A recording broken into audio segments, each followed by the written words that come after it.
Happy Sunday, everybody. This is Mark, aka the Ministry Dude. Today we're going to talk a little bit more about through the Bible. We're going to read a little bit more from the beginning, the very beginning, Genesis 1, 1 and 2. We'll start there. We'll work a little bit more. And we got one more Sunday in this year, and then we're going to start right from the beginning, and we're going to go right into it. So 2 more weeks, people. That's all we got. This year will be done. A new year, a new beginning for everybody. Next year, we're going to read through the whole Bible. So here we go. This verse provides the basis for the gap theory of creation, which attributes an indeterminate period of time between verse 1 and 2. The gap creation is claimed that verse 1 shows order and that verse 2 shows chaos, translating the verb was as became. However, that context does not support such a translation. Verse 2 is a clarification of verse 1, describing what the earth was like when God first made it. Strict creationists do not accept the gap interpretation. So now we're going to go to Genesis 1, 3 through 31. All right, the completion of creation. Biblical interpretation as a discipline involves following a systematic rules when interpreting Scripture. One of those rules is that God is able to sufficiently convey His thoughts to us in a language we can easily understand. This verse illustrates that principle. With the dividing of light from the darkness and the formation of morning and evening, one would naturally suppose a 24-hour day was intended. To interpret this as an age is not natural and forces the text to say something it does not. We would call that reading into the text. I've heard that saying before, and I'm sure a lot of us have. Just as every physical day has light and darkness, we can expect our personal day to have light and darkness, hope and discouragement, joy and sadness. A time is coming when there will be no night, but until then we must accept what is normal.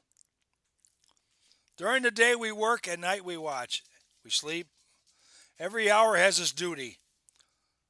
Learn to live in what is normal with joy and contentment. A day contains night and day, but is called a day.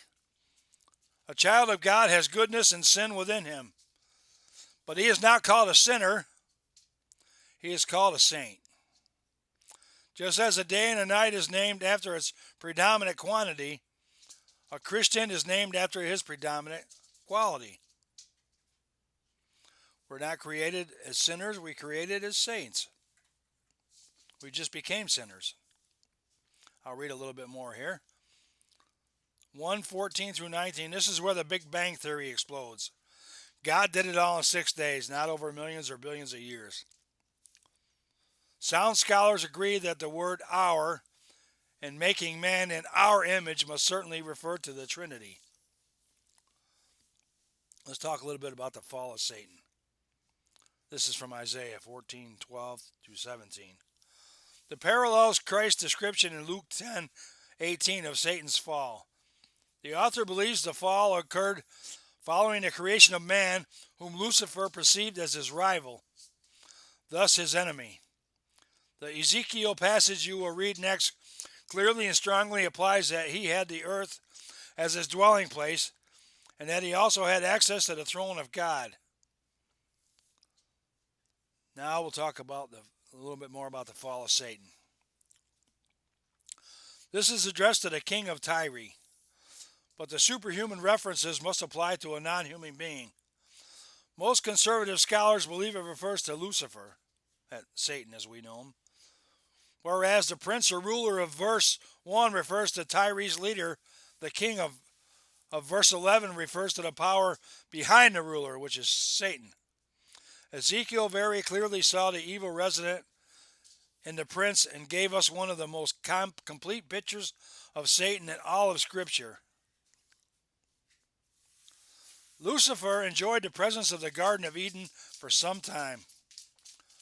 Psalms 8:5 reveals that man was made just lower than God, which Lucifer must have interpreted as replacing his position as the anointed cherub. This would account for his sudden desire to be exalted as God. It would also explain his unwavering hatred of man. There is no action he takes towards man which is not intended for man's hurt and destruction. That's all we're going to be reading for today. Next week we'll read some more passages from this. This is Mark, the ministry dude. I'm going to sign off for today. Happy Sunday, everybody. We hope you all have a blessed day, and we'll see you again next week. Thanks for watching.